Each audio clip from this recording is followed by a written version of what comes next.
साथियों नमस्कार। और आज हम बात करने जा रहे हैं सामाजिक न्याय पर। सामाजिक न्याय पर हम बात करें इसके पहले हमारा आपसे निवेदन है कि यदि आप हमारे चैनल को पहली बार देख रहे हैं तो आप इसको सब्सक्राइब कर लीजिएगा और लाइक कर दीजिएगा और हो सके तो शेयर भी कर दीजिएगा। दोस्तों, आपके शेयर करने से, लाइक करने से हमारा मनोबल बढ़ता है और हमको लगता है कि हमारी बात लोगों के पास तक पहुंच रही है। और इसके लिए हम को रिसर्च करना पड़ता है, हम लोग पढ़ते हैं, उसके बाद हम ये बात आपके पास तक पहुंचाते हैं। तो साथियों, आज जो सामाजिक न्याय बहुत जोर शोर से हमारे नेता सम्माननीय श्री राहुल गांधी जी पूरे देश में इस बात को उठा रहे हैं कि सामाजिक न्याय की जो अवधारणा है वो देश में लागू होना चाहिए। अगर हम इसके इतिहास में जाएं तो दोस्तों ये देखते हैं कि सबसे जो हमारा इतिहास है 4000 साल पहले नागवंश का पता चलता है। जो नागवंश कालांतर में मौर्य साम्राज्य के तौर पर जिसका उदय होता है। और फिर आपको मालूम है कि मौर्य साम्राज्य के समय लगभग 6-7 पीढ़ियों तक, 8 पीढ़ियों तक वो किस तरह से वो वंश चला। और बाद में फिर गुप्त साम्राज्य आया और तमाम बहुत सारे बीच में हुए और हम आधुनिक भारत की तरफ बढ़े। तो मौर्य साम्राज्य के बाद देखा जाए तो इस तरह का हमारे देश में ऐसा एक कुछ उपक्रम अपनाए गए जिससे पिछड़ी जातियां हमेशा पीछे हो गई और यहाँ पे कुछ लोग इस देश में राज करने लगे, कुछ दो लोग सत्ता में आए। और इसी बीच जब हम अंग्रेजों से लड़ रहे थे तब भी बहुत बड़ी लड़ाई, 90 साल 100 साल लगभग ये लड़ाई चली। और उसके बाद हम लोगों को आज़ादी मिली। जब आज़ादी मिली तो उस समय भी हम लोगों को लग रहा था कि अब शायद अच्छा मौका है कि वंचित वर्ग को थोड़ा आगे आने का मौका मिलेगा, क्योंकि हमने राजशाही छोड़ी, हमने मालगुजारी छोड़ी, हमने सामंतवादी छोड़ी और इन सब को पीछे करते हुए हम आधुनिक व्यवस्था में जो नई व्यवस्था है देश को चलाने की, वो लोकशाही को अपनाया। और भारत की जो लोकशाही है वो पूरी दुनिया में बहुत अलग तरह की लोकशाही है और इतनी उत्कृष्ट लोकशाही पूरी दुनिया में कहीं देखने को नहीं मिलती है। और इस लोकशाही का जो ताना बाना है, जो इसका सपना है, वो हमारे पूर्वजों ने देखा और हमारे उन पूर्वजों ने देखा जिन्होंने आज़ादी की लड़ाई लड़ी और इस देश को आज़ाद कराया। फिर आपने देखा कि किस तरह से यहाँ पे धीरे धीरे इस पिछड़े हुए देश में, जिस देश में सुई तक नहीं बनती थी, जिस देश में लोगों के लिए खाने के लिए नहीं था, जिस देश में बीमारियों का अंबार लगा था, जिस देश में इतना पिछड़ापन था, कांग्रेस ने पंचवर्षीय योजनाएं बनाई और बड़े बड़े प्लान बना के खेतीबाड़ी में सुधार लाया, प्रौद्योगिकी में सुधार लाए, सिंचाई की व्यवस्था की गई, शैक्षणिक संस्थान बनाए गए और तमाम तरह के काम यहाँ पे किए गए। और उसके चलते आज हम जिस भारत को देख रहे हैं वो आपके सामने है। अब इसमें जो हम बात किए थे सामाजिक न्याय की, तो इसके साथ साथ सामाजिक न्याय की अवधारणा भी चल रही थी। और सबसे पहले काका कालेलकर आयोग बना जिसने पिछड़ों के बारे में अध्ययन किया और सुझाव दिए। हमारी राजनीति चलती चली गई। फिर हमारे बीच मंडल आयोग बना। मंडल आयोग जो बीपी मंडल बिहार से थे, उन्होंने पूरे देश का भ्रमण किया और पिछड़ी हुई जातियों का अध्ययन किया। और अध्ययन करने के बाद उन्होंने जो निष्कर्ष निकाला उसको जब संसद की पटल पर रखा गया तो हमारे यहाँ पे वीपी सिंह जी की सरकार 89-90 में राजीव गांधी की जो जब हत्या हो गई।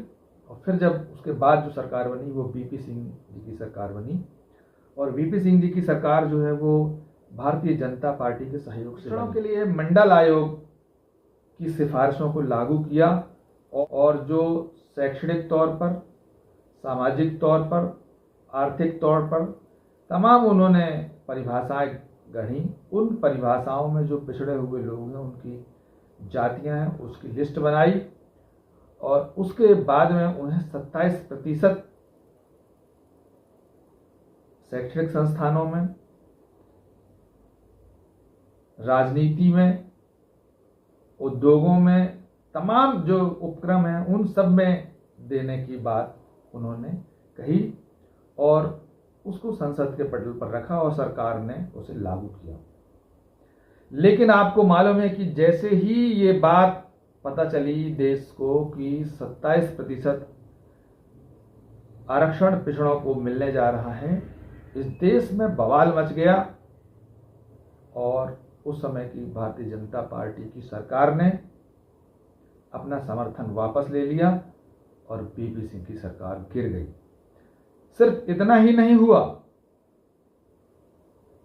जो मंडल की राजनीति है उसके विरोध में यहां पे एक नई सांप्रदायिक राजनीति शुरू हुई, और वो राजनीति थी हिंदू मुस्लिम जो वर्शिप, जो उनके पूजा स्थल हैं, मंदिर और मस्जिद के विवाद को लेकर, जो अयोध्या के विवाद को आप सब लोग जानते हैं। और इतना बड़ा विवाद उन्होंने खड़ा कर दिया, इतना बड़ा बखेड़ा खड़ा कर दिया, और उसे भावनात्मक तौर से लोगों के सामने ले गए, उन्हीं पिछड़ी जातियों के सामने ले गए, और पिछड़ी जातियों में काफ़ी भ्रम की स्थिति पैदा हुई। और जो पिछड़ी जातियों के जो लीडर थे, उन्होंने मंडल आयोग की अनदेखी करके और कमंडल का साथ देना शुरू किया, और उससे ये हुआ कि जो पिछड़ों को अधिकार मिलने वाला था वो खो गया। सिर्फ शैक्षणिक संस्थानों में 27% आरक्षण तक सीमित रह गया। बाकी जो देश के संसाधनों में जो 27% आरक्षण मिलना था, चाहे राजनीति हो, यहाँ के उद्योग धंधे हो, व्यापार हो, न्यायालय हो, सरकारी नौकरियां हो, इन सब में जो 27% आरक्षण मिलना था वो बात धरी की धरी रह गई, और पूरा पिछड़ा वर्ग समाज और उसके लीडर सांप्रदायिक राजनीति की चपेट में आ गए, और वो मंडल की राजनीति को उन्होंने भुला दिया। और उस राजनीति से सिर्फ पिछड़ों का नुकसान नहीं हुआ, पिछड़ों की राजनीति करने वाली संस्था कांग्रेस का भी नुकसान हुआ, क्योंकि उसके बाद फिर कांग्रेस अपने दम पर कभी सरकार नहीं बना पाई। तो हम ये कह सकते हैं कि पिछले 40 सालों से कांग्रेस की सरकार इस देश में नहीं रही। जो सरकार बीच में बनी वो मिली जुली कई दलों की सरकारें बनी, और जिसमें कांग्रेस भी एक थी। और पिछले 30 साल से नई आर्थिक नीतियां लागू हुई, काफी देश में संपन्नता सी दिखने लगी, लेकिन उससे निजीकरण बढ़ा, उससे प्राइवेटीकरण बढ़ा, और जब प्राइवेटकरण बढ़ा तो उसमें लोगों की नौकरियां गई, और उसमें रिजर्वेशन को जो लागू करना था वो नहीं करा पाए, क्योंकि रिजर्वेशन सरकारी संस्थाओं तक सीमित रह गया। और अब जो आज के आंकड़े हैं वो आपके सामने हैं। पिछले दिनों की रिपोर्टें जो रही कि जितनी केंद्रीय हमारे यहाँ विश्वविद्यालय हैं, यूनिवर्सिटीज़ हैं, उनमें एक भी प्रोफेसर ओबीसी के नहीं मिले। मीडिया संस्थानों में ओबीसी के लोग नहीं हैं, न्यायालयों में लोगों ओबीसी के लोग नहीं हैं जहाँ न्याय होता है। इतने बड़े जो कॉरपोरेट घराने हैं उनमें ओबीसी के लोग नहीं हैं। जो ब्यूरोक्रेसी होती है, जो देश को चलाती है, जो बड़े अफसर होते हैं, उसमें पिछड़े वर्ग के लोग पिछड़ते चले गए, और इसका पूरा फायदा उठाया भारतीय जनता पार्टी ने। और हम अगर देखें तो भारतीय जनता पार्टी ने इस बात को समझते हुए पिछड़ों को मुखौटा बनाया, सामने उनको लाया, उनका फेस लाया, और धर्म आधारित सांप्रदायिक राजनीति की, जिसकी बदौलत देश में उनकी सरकार बनी। लेकिन आप ये भी देखेंगे कि उस सत्ता ने पिछड़ों को बहुत नुकसान किया। कभी उन्होंने पिछड़ों के लिए रिजर्वेशन की बात नहीं की, कभी उन्होंने पिछड़ों के लिए नौकरियों की बात नहीं की, और जो हक मिलते थे, जो उनके हक थे, उन हकों में कटौती कर गई। सरकारी स्कूल बंद होते चले गए, सरकारी अस्पताल बंद होते चले गए, और जो सरकारी संस्थान थे उनकी क्रेडिबिलिटी भी खत्म होती चली गई। और इधर कांग्रेस बहुत भ्रमित रही, पता नहीं क्या कांग्रेस के अंदर चलता रहा कि बड़ी भ्रम की स्थिति में पड़ी रही। और अब जब हमारे नेता राहुल गांधी जी ने इन बातों को समझा, तो जो उदयपुर में जो कांग्रेस का अधिवेशन हुआ, छत्तीसगढ़ में कांग्रेस का जो अधिवेशन हुआ, उन सब में इन बातों पर चिंता किया और कई प्रस्ताव पास हुए। और उसके बाद पूरे देश में सामाजिक न्याय के लिए जातीय जनगणना की बात उठी। तो दोस्तों, जातीय जनगणना होने से ये पता चल जाएगा कि यहाँ पे जातियों की क्या स्थिति है, किसकी कितनी संख्या है, क्या उस संख्या के अनुपात में उनको नौकरियों में हिस्सेदारी है, क्या उस संख्या के अनुपात में उनको राजनीति में हिस्सेदारी है, क्या उस संख्या के अनुपात में उनको शैक्षणिक संस्थानों में रिजर्वेशन मिला है, क्या उस संख्या के अनुपात में तमाम न्यायालय है, अर्थव्यवस्था है, ब्यूरोक्रेसी है, इन सब में कितने प्रतिशत पिछड़ों को मिला है, और उनकी आर्थिक स्थिति क्या है, कितने लोग इसमें लखपति हैं, कितने लोग करोड़पति हैं, कितने लोग अरबपति हैं, ये सब कुछ जातीय जनगणना से पता चल जाएगा। तो अब हो ये रहा है कि जिन लोगों को इससे फायदा हो रहा था, उनके पेट में थोड़ा मरोड़ तो हो रही है कि अगर राहुल जी जातीय जनगणना की बात कर रहे हैं और पिछड़े लोग आगे आ जाएंगे तो फिर हमारा क्या होगा। तो दोस्तों, यही है सामाजिक न्याय की दिक्कत, और सामाजिक न्याय को लेके जो इस समय परेशानी खड़ी है कि बहुत सारे लोग इसके पक्षधर नहीं हैं, और जिनके लिए ये लड़ाई लड़ी जा रही है, जिन पिछड़ों के लिए ये लड़ाई लड़ी जा रही है, वो पिछड़े लोग भी इस बात को समझने के लिए तैयार नहीं हैं,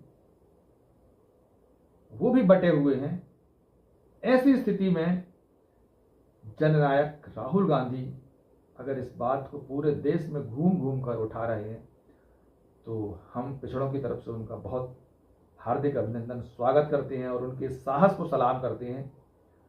और हमें उम्मीद है कि उन्होंने जो सपना देखा है वो सपना जरूर साकार होगा, और हम लोग भी यहाँ पे नीचे मैदानी इलाकों में, ग्रामों में, पंचायतों में, मीटिंगों में उनके इस सपने को हम लोग भी उठा रहे हैं। सामाजिक न्याय के मुद्दे को हम जन जन तक पहुंचा रहे हैं, यही हमारा प्रयास है। दोस्तों, वीडियो बड़ा हो जाएगा, इसलिए इसको हम यहीं तक सीमित करते हैं, और इसके आगे की बात हम कल फिर आपसे करेंगे। धन्यवाद।